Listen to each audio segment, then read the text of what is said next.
Assalamualaikum warahmatullahi wabarakatuh. Perkenalkan, nama saya Sodia. Saya mahasiswa S1 Kebidanan Transfer RPL kelas B dengan NIM 157-2222021. Yang pertama, saya ucapkan terima kasih kepada Ibu Fistra Feftisia SSIT MPH selaku dosen pembimbing. Yang terhormat kepada dosen penguji 1 dan 2, Ibu Cahyaningrum SSIT MKes, dan yang terhormat Ibu Isri Nasifa SSIT MKes. Terima kasih atas yang diberikan kepada saya untuk mempresentasikan hasil skripsi saya.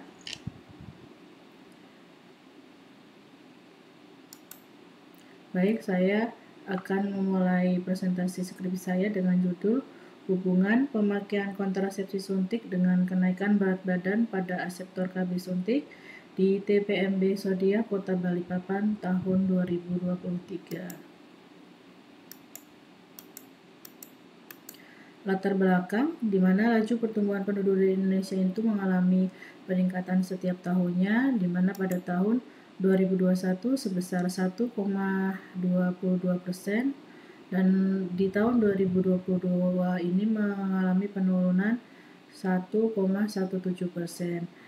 Laju pertumbuhan Kalimantan sendiri pada tahun 2021 sebesar 0,84%, kemudian mengalami peningkatan pada tahun 2022 sebesar 1,22%.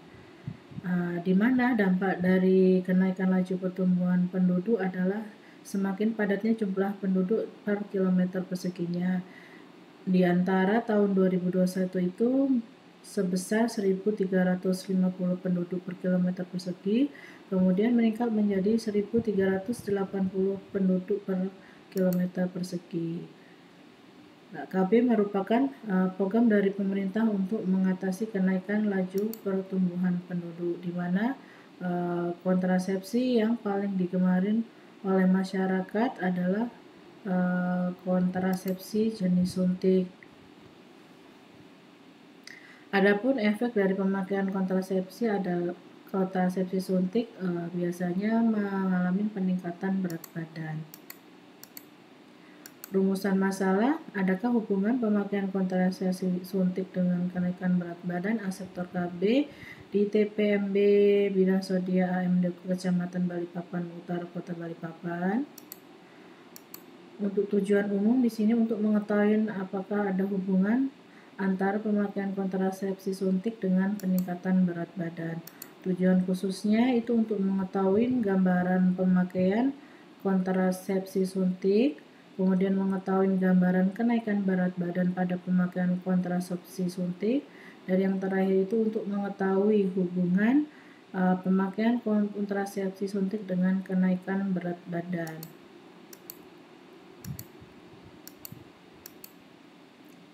Pengertian keluarga berencana menurut Undang-Undang Nomor 10 Tahun 1992 Pasal 1 Ayat 12 adalah upaya peningkatan kepedulian dan peran serta masyarakat melalui pendewasaan usia perkawinan, pengaturan kelahiran, pembinaan ketahanan keluarga, peningkatan kesejahteraan keluarga, dan mewujudkan keluarga kecil bahagia dan sejahtera. Di mana menurut pengertian WHO adalah tindakan pasangan suami istri untuk menghindari kehamilan yang tidak diinginkan, kemudian mendapatkan kelahiran yang diinginkan, mengontrol waktu saat kelahiran, dan menentukan jumlah anak dalam sebuah keluarga. Kemudian untuk tujuan keluarga berencana di sini ada tujuan demografi, kemudian untuk mengatur kehamilan, mengobati infertilitas, konseling perkawinan, dan yang terakhir itu tercapainya norma keluarga kecil bahagia dan sejahtera. Sasaran keluarga berencana yaitu yang pertama adalah untuk laju pertumbuhan penduduk dapat diturunkan sekitar 1,27% per tahunnya, kemudian menurunkan angka kelahiran total, menurunkan pasangan plus, meningkatkan peserta KB pria, meningkatkan penggunaan metode kontrasepsi yang tepat, meningkatkan rata-rata usia perkawinan yang ideal yaitu 21 tahun, kemudian peningkatan partisipasi keluarga dalam pembinaan tumbuh kembang anak, peningkatan jumlah keluarga prasejahtera dan keluarga sejahtera dalam usaha ekonomi produktif, dan yang terakhir itu adalah peningkatan jumlah instansi masyarakat dalam penyelenggaraan KB. Kemudian definisi kontrasepsi sendiri ini menurut Nugroho dan Utama adalah suatu pencegahan terbuahi sel telur oleh sel sperma atau pencegahan penempelannya sel telur yang dibuahin ke dinding rahim. Kemudian tujuan kontrasepsi sendiri pastinya yang pertama adalah menunda kehamilan, kemudian menjalankan kehamilan, dan yang terakhir itu untuk menghentikan atau mengakhiri kesuburan. Untuk metode kontrasepsi sendiri ini cukup bervariatif di masyarakat kita ya. Ada yang menggunakan metode alamiah seperti coitus interruptus, kalender, kondom. Ada juga yang memakai kontrasepsi pil, terus implan, IUD, MOP, MOW. Kemudian untuk pengertian kontrasepsi suntik sendiri menurut Hartanto tahun 2015 itu adalah kontrasepsi adalah alat kontrasepsi yang disuntikkan ke dalam tubuh ya dalam jangka waktu tertentu, kemudian akan diserap secara berlahan di tubuh dengan tujuan untuk mencegah timbulnya kehamilan. Untuk jenis kontrasepsi suntik sendiri di sini ada dua. Yang pertama itu kontrasepsi 1 bulan atau kombinasi. Ini adalah suntikan KB yang mengandung dua hormon yaitu hormon progesteron dan progestin yang disuntikan setiap 1 bulan sekali secara IM di daerah pantat. Kemudian untuk kontrasepsi suntik 3 bulan atau progesteron ini adalah kontrasepsi suntikan ini ya dengan hormon tunggal ya. Kemudian untuk mekanisme kerja suntik 1 bulan itu yang pertama mencegah ovulasi ya, yaitu dengan bekerja menghalangi pengeluaran hormon FSH dan LH sehingga tidak terjadi pelepasan sel telur.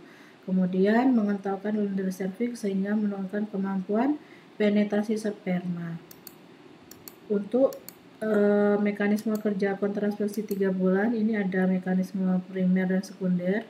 Untuk primer itu mencegah ovulasi kadar FSH, kemudian menurunkan hormon LH, menyebabkan endometrium menjadi dangkal dan atrofis. Kemudian jumlah endometrium ini dapat semakin sedikit apabila digunakan dalam jangka yang lama, akan tetapi akan kembali normal setelah 90 hari setelah suntikan berakhir. Kemudian mekanisme sekundernya itu untuk mengentalkan lender serviks dan mengurangi jumlahnya sehingga mencegah adanya spermatozoa. Kemudian membuat area endometrium itu menjadi kurang baik untuk implantasi dari ovum yang telah dibuahi.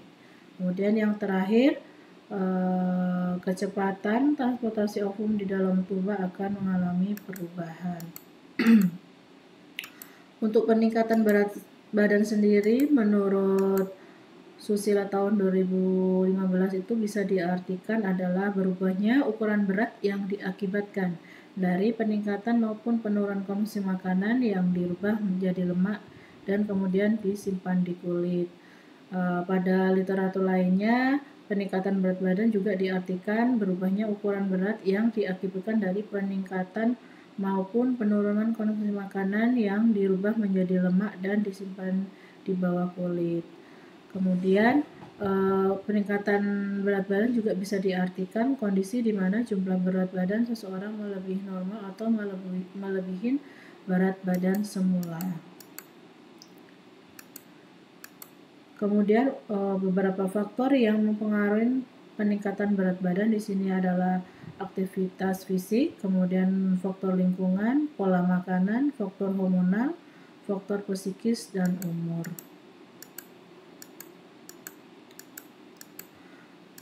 Untuk kerangka teorinya ini, di garis yang putus-putus ini adalah yang saya teliti yaitu suntik kombinasi, suntik progestin atau suntik 3 bulan.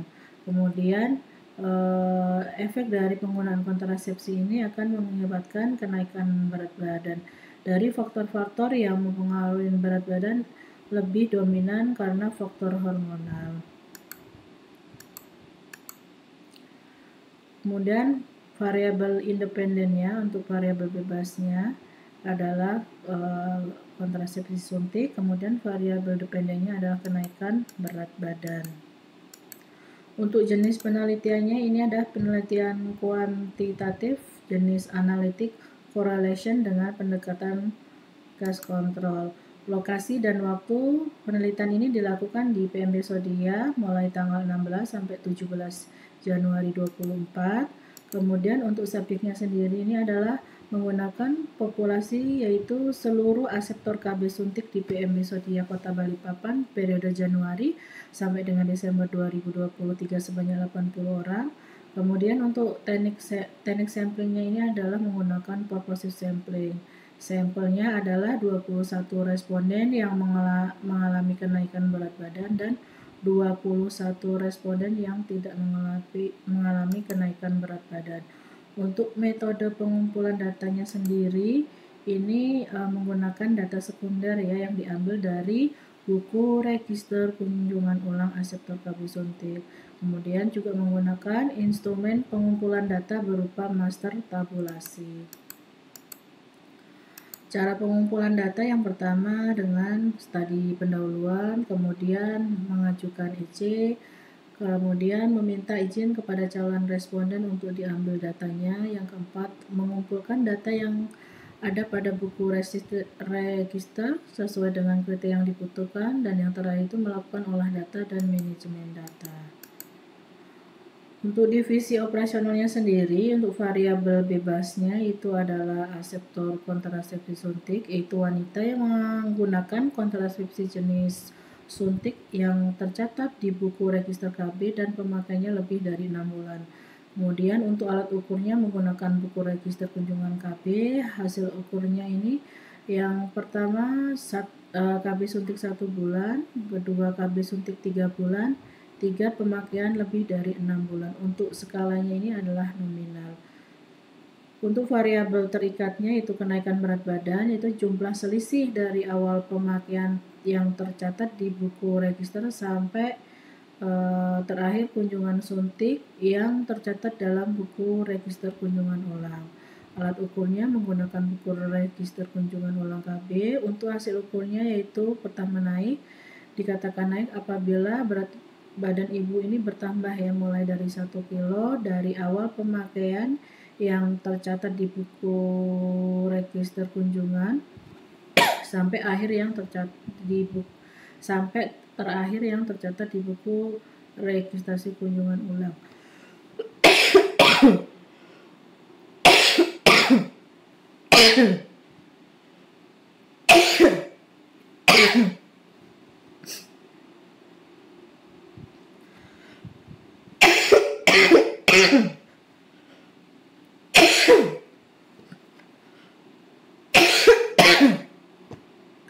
Kemudian untuk nomor 2 adalah tidak naik apabila berat badan ibu mengalami penurunan atau berat badannya tetap dari awal pemakaian sampai kunjungan terakhir yang tercatat di buku register.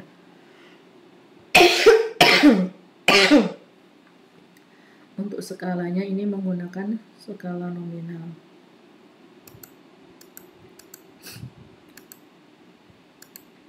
Kemudian untuk karakteristik responden dari usia ini lebih dominan responden sekitar umur 31 sampai 40 tahun dengan frekuensi 22 sebanyak 52,4%. Kemudian untuk jumlah anak ini didominasi ibu yang mempunyai anak 1 sampai 2 dengan frekuensi 33 atau 78,6%. Kemudian untuk pendidikan dari responden ini lebih didominasi pendidikannya adalah SMA yaitu 26 frekuensinya dengan persentase 61,9%.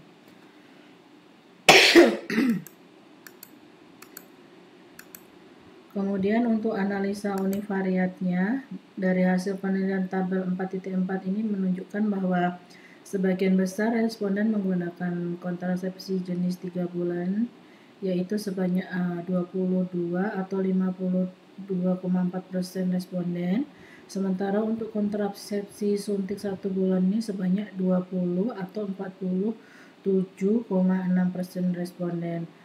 Untuk kontrasepsi yang 3 bulan ini lebih dominan karena memang memiliki jangka kunjungan yang lebih lama, sehingga responden ini tidak perlu melakukan kunjungan ulang setiap 1 bulan sekali dan hanya dilakukan 4 kali selama setahun, dan ini sangat cocok untuk ibu-ibu yang mempunyai banyak kesibukan atau ibu bekerja.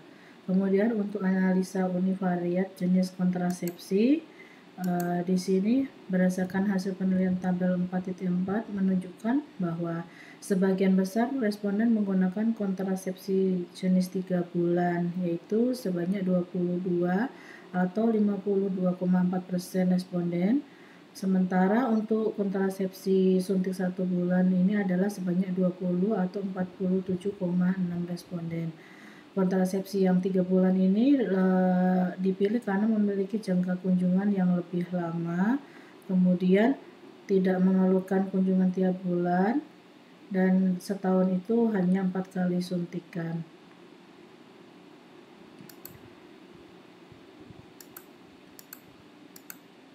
Untuk analisa univariat kenaikan berat badan berdasarkan hasil tabel 4.5 menunjukkan bahwa berat badan responden yang menggunakan kontrasepsi suntik dengan yang mengalami kenaikan sebesar 50%, dan yang tidak mengalami kenaikan berat badan sebesar 21 atau 50% responden. Hal ini sesuai dengan teori Hartanto yang menjelaskan bahwa setiap aseptor ini mempunyai efek yang berbeda dari kontrasepsi yang dipakai.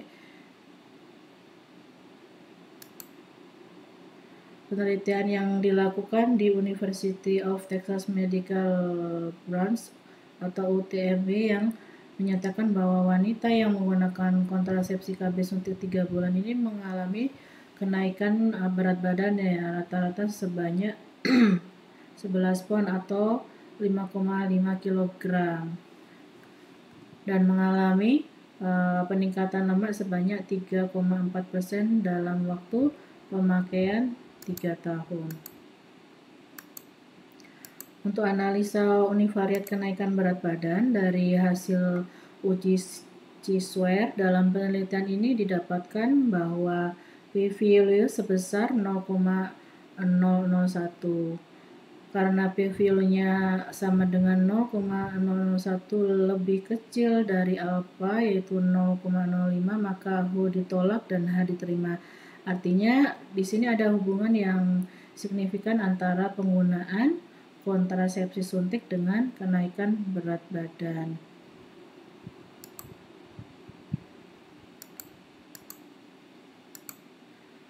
Untuk keterbatasan penelitian, peneliti di sini hanya meneliti tentang hubungan kontrasepsi suntik dengan kenaikan berat badan. Padahal efek samping dari kontrasepsi sendiri itu bermacam-macam, akan tetapi tidak dilakukan secara keseluruhan oleh peneliti.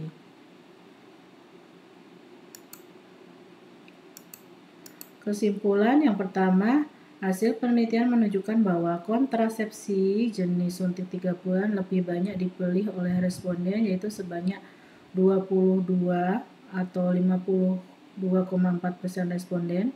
Kemudian untuk kontrasepsi 1 bulan itu sebanyak 20 atau 47,6% responden. Untuk kesimpulan yang kedua, dari hasil penelitian menunjukkan bahwa hasil uji C-square mendapatkan nilai p-value sebesar 0,001 dikarenakan nilai p-value sama dengan 0,001 0,01 lebih kecil daripada alfa yaitu 0,05, maka H ditolak dan H diterima. Artinya di sini ada hubungan yang erat antara penggunaan kontrasepsi suntik dengan kenaikan berat badan. Kemudian yang ketiga, dari hasil penelitian menunjukkan bahwa berat badan responden yang menggunakan kontrasepsi suntik mengalami kenaikan berat badan sebesar 21 atau 50% responden, dan yang tidak mengalami kenaikan berat sebesar 20, 21 atau 50 responden. Kemudian yang terakhir, dari hasil penelitian juga menunjukkan nilai odds rate sebesar 13,6 yang artinya bahwa responden yang menggunakan kontrasepsi suntik akan berpotensi mengalami peningkatan berat badan sebesar 13,6 kali dari responden yang menggunakan kontrasepsi suntik 1 bulan.